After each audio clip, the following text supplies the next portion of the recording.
ഇവിടെ ഒരു വണ്ണം കൂടിയ മനുഷ്യൻ അയാളുടെ തടി കുറയ്ക്കാനായി ഒരു ട്രീറ്റ്മെന്റ് എടുക്കുന്നുണ്ട്. എന്നാൽ അതുകൊണ്ടൊന്നും അയാളുടെ തടി കുറയാത്തതിനാൽ അയാൾ ഒരു സൂംബ ക്ലാസ്സിന് ചേരുന്നു. എന്നാൽ അയാളുടെ വെയിറ്റ് ഉൾക്കൊള്ളാനുള്ള ശക്തി അവിടുത്തെ മിഷനിൽ ഉണ്ടായിരുന്നില്ല. പിന്നീട് അയാൾ ജിമ്മിൽ ചേർന്ന് വർക്കൗട്ട് ചെയ്യുന്നുണ്ടെങ്കിലും അവിടെയും അവസ്ഥ ഇത് തന്നെയായിരുന്നു. അങ്ങനെ അയാൾ പല വഴികൾ നോക്കിയെങ്കിലും അയാളുടെ വെയിറ്റ് കുറയുന്നേ ഉണ്ടായിരുന്നില്ല. ഒരു ദിവസം അയാൾ അയാളുടെ ഗേൾഫ്രണ്ടിന്റെ കൂടെ നൈറ്റ് പാർട്ടിക്ക് പോയപ്പോൾ ആ പ്രോഗ്രാം കണ്ടക്ട് ചെയ്യുന്ന ഒരു ആങ്കർ അയാളുടെ തടിയെ കളിയാക്കിക്കൊണ്ടിരുന്നു.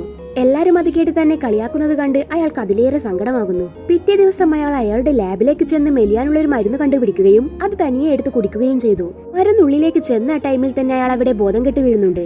അടുത്ത നിമിഷം തന്നെ അയാൾ ഒരു ബലൂൺ എന്ന പോലെ കാറ്റ് പോയി ചുരുങ്ങി പോവുകയാണ്. അങ്ങനെ കുറച്ചു സമയത്തിന് ശേഷം ബോധം വീടെടുത്ത് അയാൾ എഴുന്നേറ്റ് കണ്ണാടി നോക്കിയപ്പോൾ അയാളുടെ രൂപം കണ്ട് അയാൾ തന്നെ ഞെട്ടി. താൻ ആഗ്രഹിച്ച പോലുള്ള ശരീരം കിട്ടിയ സന്തോഷത്തിൽ അയാൾ അയാളുടെ ആഗ്രഹങ്ങളൊക്കെ ഓരോന്നോരോന്നായി നിറവേറ്റുന്നു. എന്നാൽ പെട്ടെന്നൊരു ദിവസം മരുന്നിന്റെ എഫക്റ്റ് കുറഞ്ഞപ്പോൾ അയാൾ പഴയ രൂപത്തിലേക്ക് തന്നെ തിരിച്ചു വരുന്നു.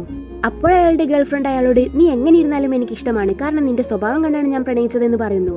അത് കേട്ട് അയാൾ ഒരുപാട് സന്തോഷിക്കുകയും മറ്റുള്ളവരുടെ കളിയാക്കൽ ശ്രദ്ധിക്കാതെ തന്റെ ജീവിതം ആസ്വദിക്കാനും തുടങ്ങി. വീഡിയോ ഇഷ്ടമായെങ്കിൽ ചാനൽ സബ്സ്ക്രൈബ് ചെയ്യാൻ മറക്കല്ലേ.